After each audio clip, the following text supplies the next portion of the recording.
We got a call about this client generator that did not start. Had a report that the generator refused to start. So we are here.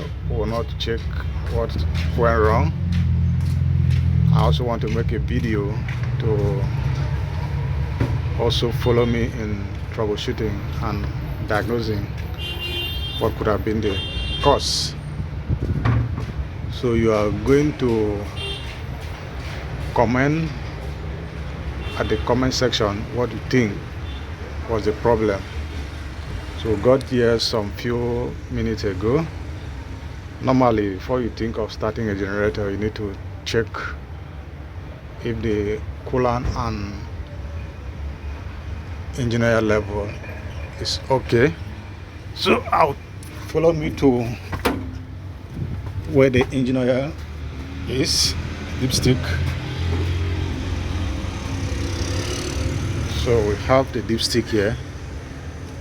Bring out that, you can see the oil level is okay. Before now, we've checked the coolant level.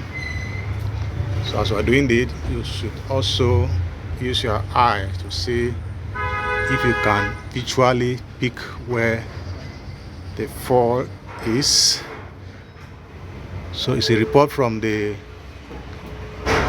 client. The generator could not start, but what's actually the problem? Does it roll or it doesn't roll at all? What is the problem? So I'm going to go to the control module to test run and see what's actually the situation with the generator. So I'm going to press it.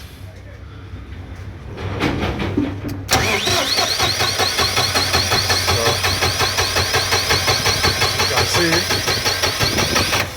it's cranking. I couldn't start, so coming up.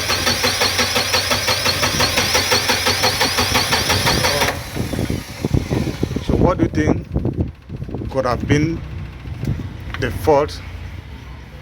Tell me, as engineer in this pitch or group, what do you think would have been the cause of this generator not starting? So the next video will be when I've finished with troubleshooting and actually knowing what the problem. So stay here on the page with me as I go ahead to carry out the troubleshooting and solving the problem. On my next video, we'll see what happened.